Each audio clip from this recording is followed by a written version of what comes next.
We generally fail to recognize how much we tend to take on the coloration of the thoughts and feelings of those around us.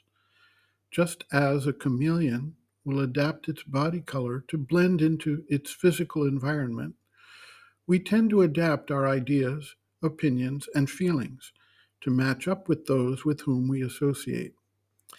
Even if we tend to take issue with certain things, we frequently remain quiet in the presence of those who would disagree with us, while becoming vocally active in the presence of those who would agree. Part of this response comes from the acculturation, the education, the training that we receive that automatically predisposes us to accept and adopt the way things are done in our society.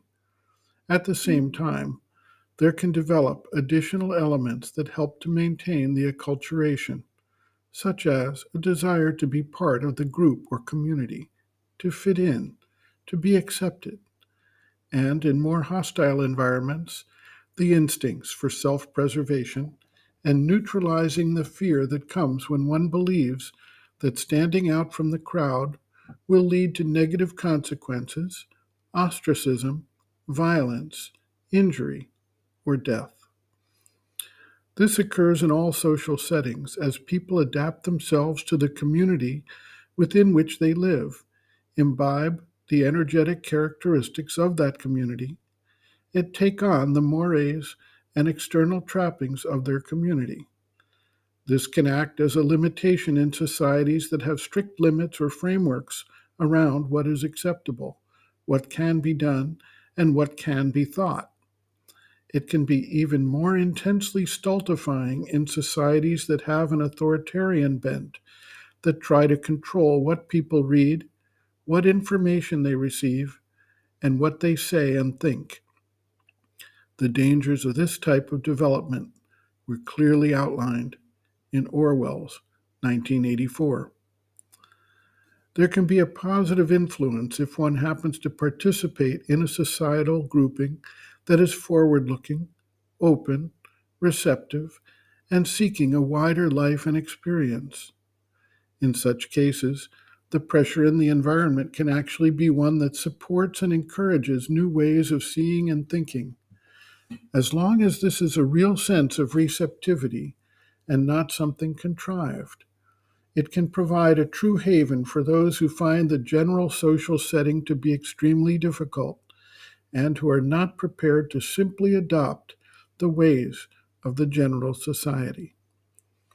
It must be noted that much of this occurs on an occult level and is not necessarily set forth in fixed external rules or actions. There is an air of expectation, a pressure of experience that pushes the individual in the direction desired by the society in ways that he generally does not always see and recognize. The mother notes, quote, one is always identified more or less with all that one does and all the things with which one is in contact. The ordinary state of people is to be in everything that they do, all that they see, all whom they frequently meet. They are like that. There is something in them which, in fact, is very vague and very inconsistent, and which moves around everywhere.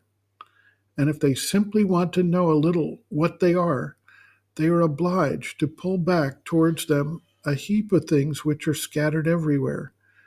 There is a kind of unconscious fluidity between people. I have told you this, I don't know how many times. It produces a mixture. All that, as soon as it is no longer altogether material. It's because you have a skin that you don't enter into one another like that. Otherwise, even the subtle physical, you see, like a kind of almost perceptible vapor which goes out from bodies, which is the subtle physical. It intermingles terribly, and it produces all kinds of reactions, constantly, of one person upon another. End quote. Reference Sri Aurobindo and the Mother, Our Many Selves, Practical Yogic Psychology, Chapter 6, Some Answers and Explanations, page 159.